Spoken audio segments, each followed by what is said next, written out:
afternoon, Miss Scott. Hey. It is the 1st of October, and it's Pastor's Roundtable on a Sunday. What in the world is going on?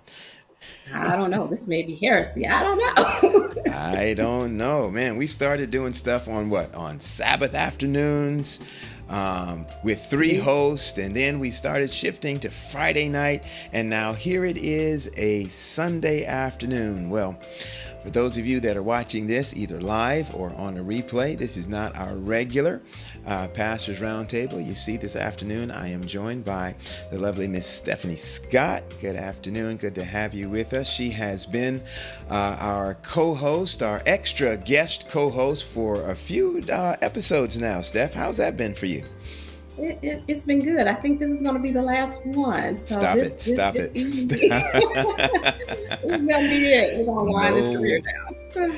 No. But we appreciate you being stepping in. For those of you that don't know or aren't sure, or we're not aware, rather, Stephanie has been a part of the PR team for quite some time now. She has been mostly helping in the background, but as Pastor Wade, Pastor Henry, and myself, I think the only one you have not actually stepped in for was Pastor Henry so far. I know you're in for me one week, and then I think this past week you were in for Roger. Right.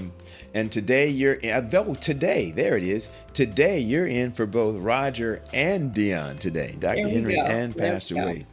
So we are excited, though, about that. And listen, we just wanted to pop on for a few minutes today to talk to our audience. We have missed you guys. We last Friday night we were on, but not this past Friday night, but the one before that. We missed you on this past Friday night, and we wanted to come on and just give you a little heads up about what's going on at Pastor's Roundtable in the coming weeks.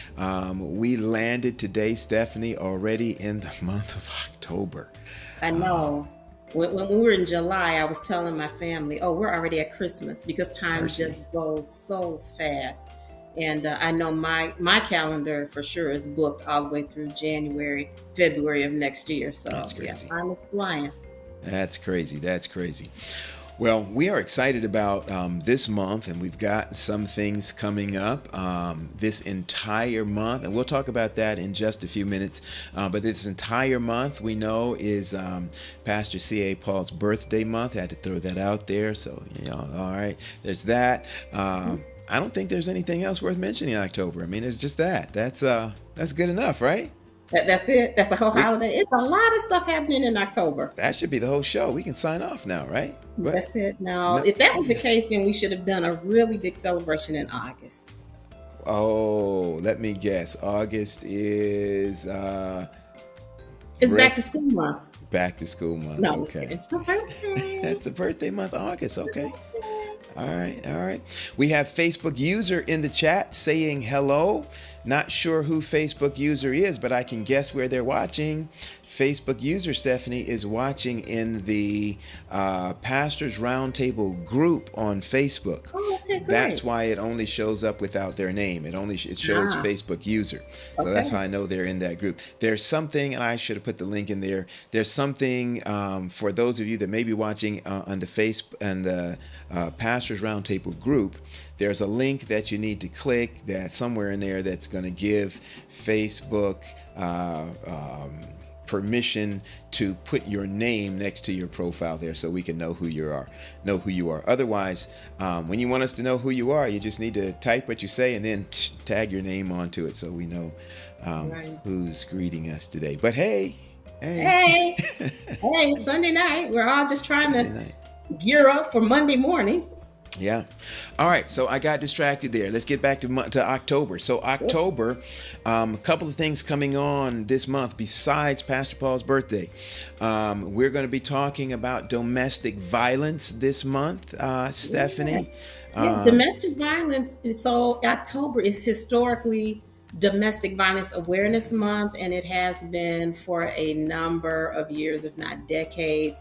And I don't know if I ever mentioned this to you, Pastor Paul, but I used to work at a domestic violence organization. I was a certified domestic violence professional in the state of Illinois. Yes. Oh, wow.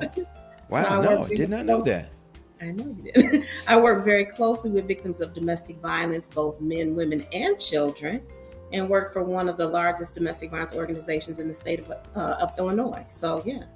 All right, so you might need to be our guest on that show coming up. Hey, there's Rodney Smith saying hello, PRT. Hey, Good afternoon, Rodney. How are Rodney. you? Always good to see you in the chat, sir. So that's domestic violence that's coming up. That's going to be, we believe that is what, the second week in October? Yes. Second week in October. And then can I interrupt real quick and just say, I really want to encourage, if you're watching live or if it's going to be a rewatch, this particular promo, we really want to encourage people to get on.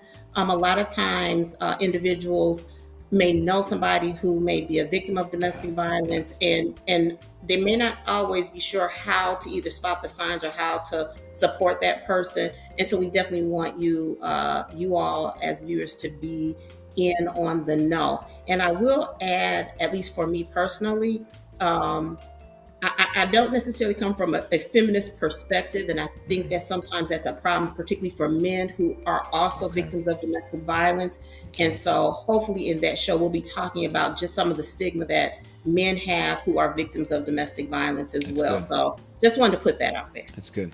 I can imagine also that there may be some folk who it may be a little timid sometimes to go directly to a very obvious domestic violence resource on the internet or on YouTube or with family and friends, because it may kind of out their own situation and they don't want to do that. Listen, right. Pastors Roundtable is a perfect space. You say, hey, come watch a Pastors Roundtable. That doesn't sound like it might be that.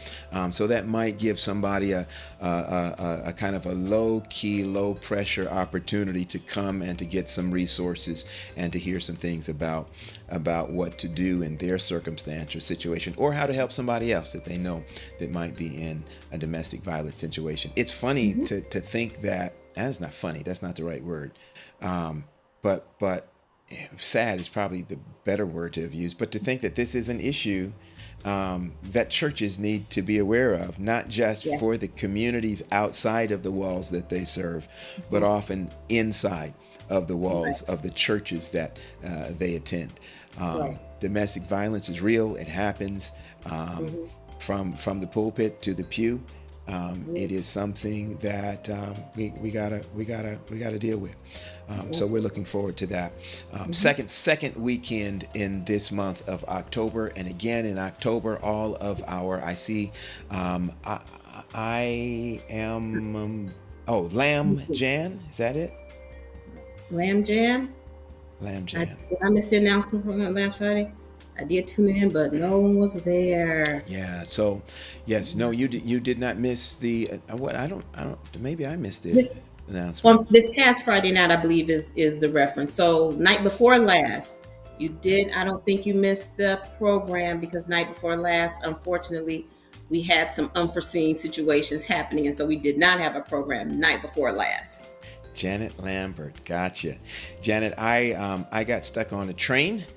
My first train ride, Stephanie, I rode from Georgia down to Florida. I've never ridden a train before. And the train got held, well, that sounds funny. Train got held up. Not like, kind of a, Wild Wild West held up, but slowed down. And so I got stuck on the train tracks waiting to attach a car and this kind of thing, and I just did not get back in time. Plus I had it's getting tight sometimes for especially for Dion and I. We pastor, so I had communion this Sabbath, and we also had communion rehearsal on Friday night. So sometimes we juggle Pastors Roundtable with our pastoral duties, and quite frankly, our pastoral duties are first, before what we do here. And so we got to put our people first and that stuff, and then here. But just some scheduling things happened with that, just with me on the train, and then that Pastor Wade was still in. Was he still in South Africa? South Africa, yes, he's still in. I believe they're coming in. I think he may be actually on the plane coming back, because I believe they come back tomorrow. Oh, tomorrow. Okay. Yeah. That's a long flight too, I bet. Yeah, 16 hours. Mercy. Yeah. All right.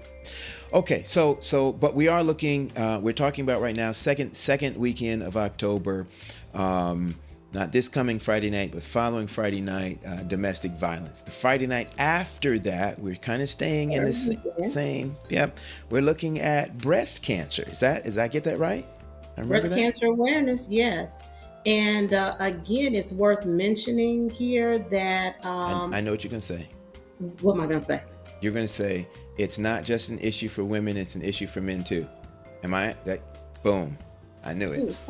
I got you. I got you, bro. It's an absolute. So we hear a lot of conversation, and women are always encouraged to do self checks and do regular screenings. But will share on the show the statistics of men who also have breast cancer and or pass away from breast cancer. And so breast cancer awareness is not just a women's issue. And many of us, I believe, have probably been touched by somebody who is either a survivor of breast cancer or maybe succumbed to breast cancer. And so we definitely want to recognize the seriousness of breast cancer. And so, that show is going to be on the third Friday night of October, which is also Breast Cancer Awareness Month. Good, good. I'm curious about that because I'm thinking, a lot of things we hear about, people who are trying to prevent it, trying to treat it. I'm very curious as well about people who have to live with it. Like, you hear about mastectomies and things like that, and just the day-to-day living with that. You imagine that there's some emotional, some relational, some I don't know. I don't know if I call it trauma or drama, but it's something. The adjustment. What is that like? I think there's trauma to it. I think even if it's not trauma emotionally for people, for example, you just mentioned mastectomies. That's that if nothing else is trauma to your body, your physical body. So it's a change. And then I think, and my guess is that even if you feel like, how many of us have not heard a story where somebody was diagnosed with cancer and then they say it was treated and it went away, and then 4 years, 5 years, 6 years, 15 years down the road, you hear about somebody where it came back. And I can imagine that emotional ride, right? Because those of us who are friends and loved ones, we go on that ride. But even that individual, like I can imagine they're constantly, even if they say it's gone, like you've had the mastectomy or you've gotten the radiation, and they say we find no more cancer cells. And then it resurfaces. It's like, even if it doesn't resurface right away, like you're living with, is it going to?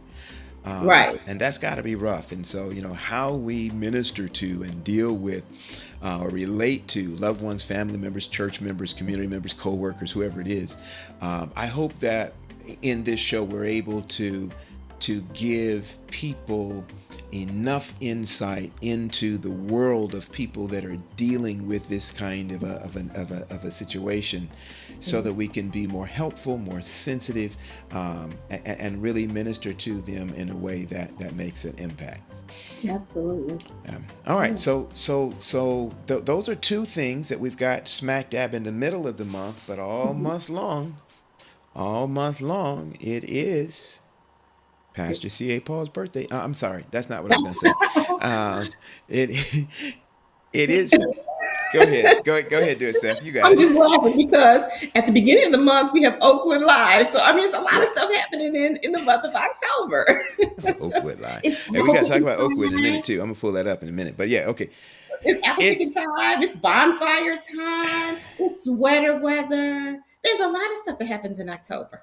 Harvest celebrations, and yes. Is harvest celebrations the vegetarian version of what Halloween? Halloween? We can say the word Halloween. I think that's okay. The harvest celebrations happen in a lot of places, and the trunk or treats at the churches, and the Bible character parties. Those happen. Those happen in places. I'm curious because I grew up and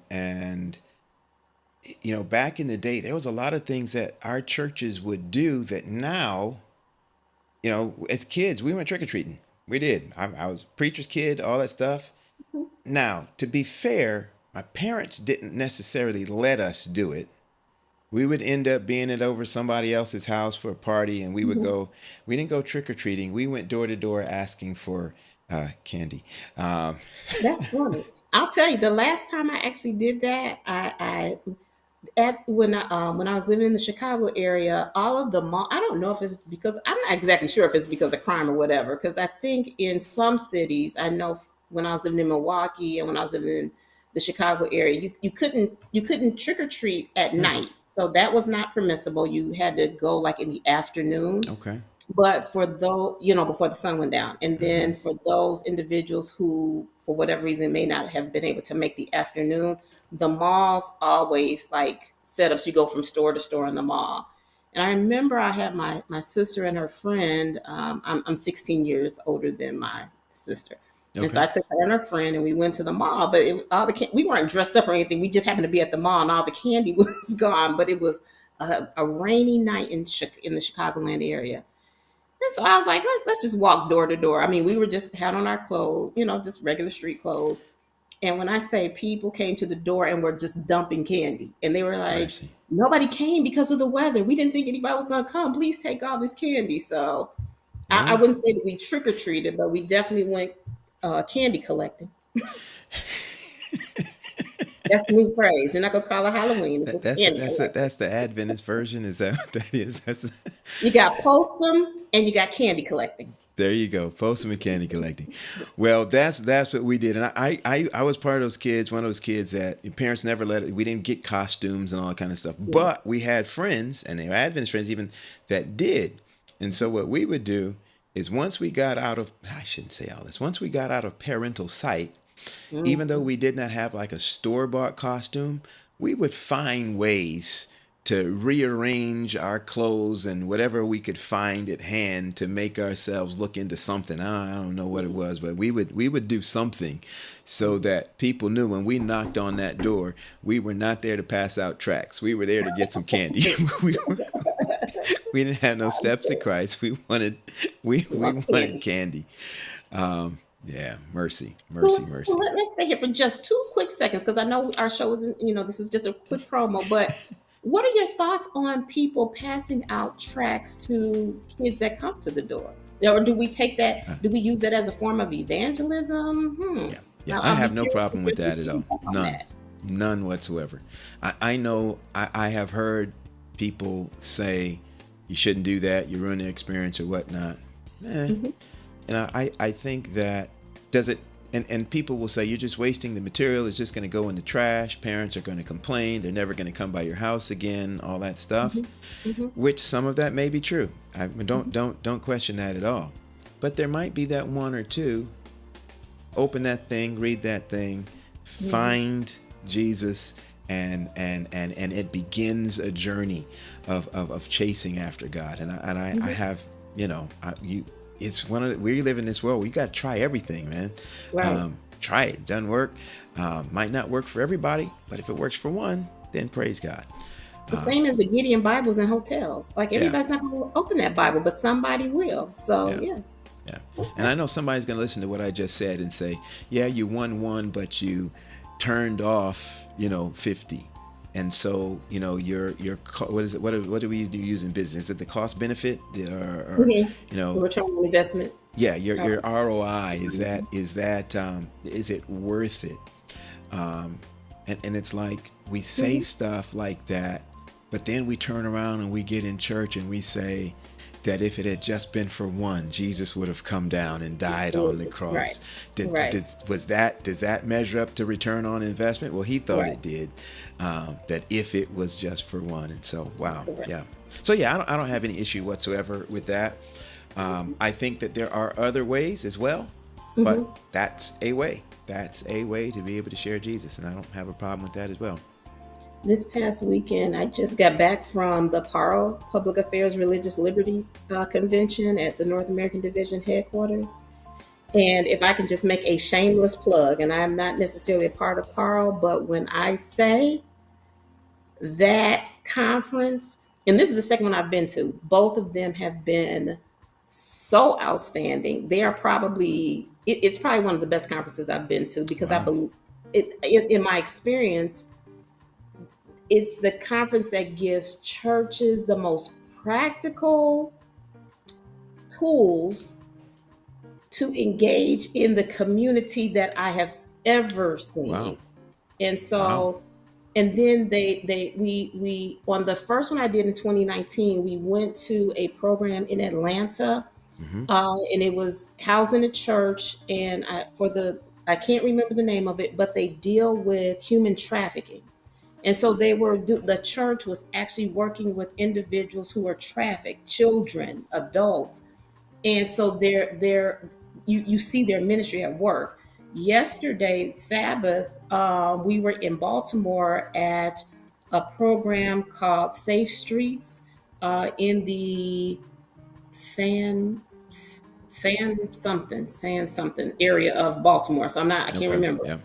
But the end of when I say it, I'm surprised people weren't just literally in tears. There are individuals there that they do violence intervention, not prevention. So they do some prevention. I shouldn't say it like that, but they had ex convicts who run the program who have been in that life, the street life. Mm-hmm. The guy who was over that program had been shot 14 times, stabbed Yeah. over 20 times, cut with a razor.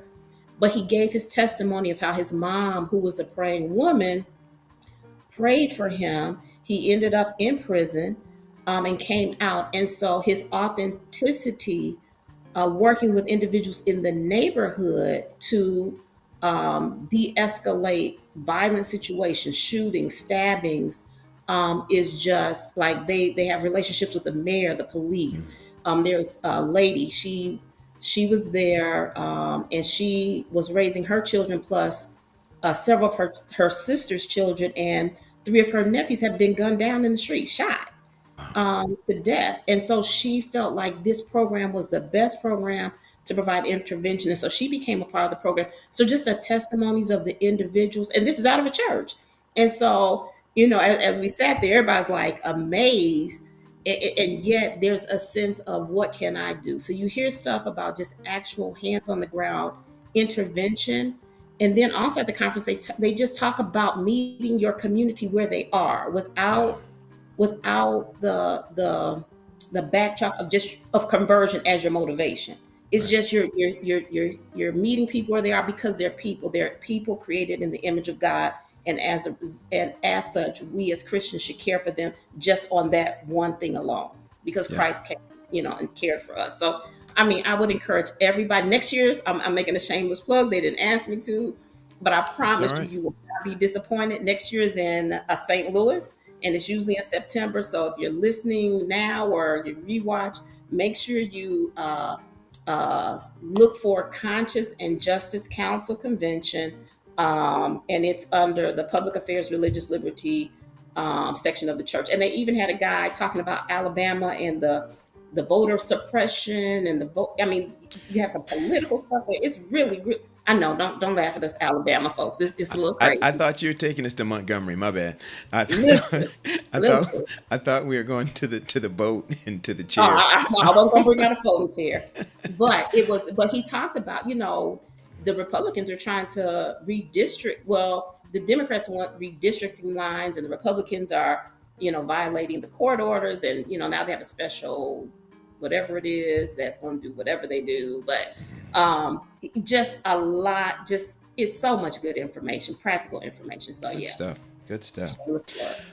All right, let's see. What are we doing on time here? We got 25 minutes, so I think we probably don't want to be on here for more than 30 minutes. So we got about Nope. 5 minutes, 4.5 Yeah. minutes to talk about Friday. Friday. This coming Friday night, y'all. It is Pastors Appreciation Month, in addition to being C.A. Paul's birthday month. But Pastors Appreciation Month.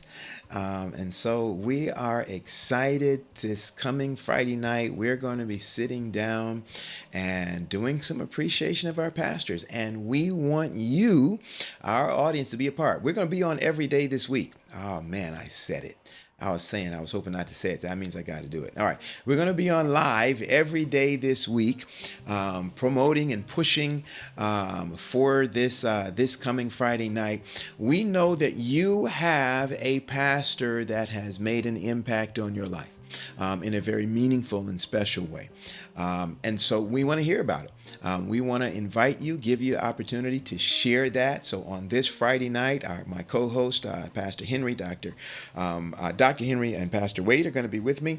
And we're going to be floating probably on top. We're going to be floating on top of the screen here, the link where you can come on and join us live on Pastor's Roundtable on this Friday night. That's right. You get to be a guest right here on Pastor's Roundtable, because we want to hear you share your experience. So we need you to go ahead and get your little camera set up and get camera ready, because we want get your hair did, get your nails did, get whatever you got to do. Get ready, get your lighting good, all that stuff, so that you can be our guest on this Friday night as we talk about pastors and the work that they do. And we just want to appreciate them. Stephanie, there's a point where it feels a little self-serving in the fact that we are pastors. But it's this time I've been playing about my brother. It's not about us. We know that we have colleagues and mentors that have made huge impacts on us.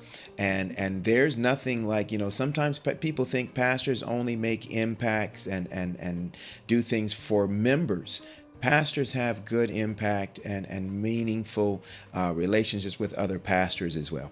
And some of us that are pastors would not be pastors were it not for the influence and the mentoring and the coaching and the example of some of those who have just meant a whole lot to us. Stephanie, what can you add to that? What I can add to that, I'm gonna start the month off since it's October 1st, and I didn't plan this, and since I won't be necessarily, maybe I'll jump back on Friday night. I'm not sure, because I may be in the background doing some other work. But I just wanted to start off the month and recognize my dad, Anthony Kelly, who was a pastor. He has since passed, and I want to make a plug here, because as we recognize pastors on this coming Friday night, they don't have to necessarily be people who are currently living. It could have been somebody who really impacted your life, but has passed away or sleeping in Jesus at this point. Or even retired. Or retired, right. And so my dad was a wonderful, wonderful pastor. Is Anthony Kelly. He graduated from Andrews University and from bachelor's and his master's and his doctorate program from Andrews. And he's worked in Lake Region Conference as a associate pastor at Shiloh. And then he was the lead senior pastor at Emmanuel Seventh Adventist Church in Chicago Heights. And then he was the youth director for Lake Region Conference. And then he went to Southern California and was a pastor at the Smyrna Church in Los Angeles, California. And then he was the region director for Southern California. And at his demise, he was actually the region director and also pastoring and holding down the Philadelphian Church in Long Beach. So he had a wonderful ministry.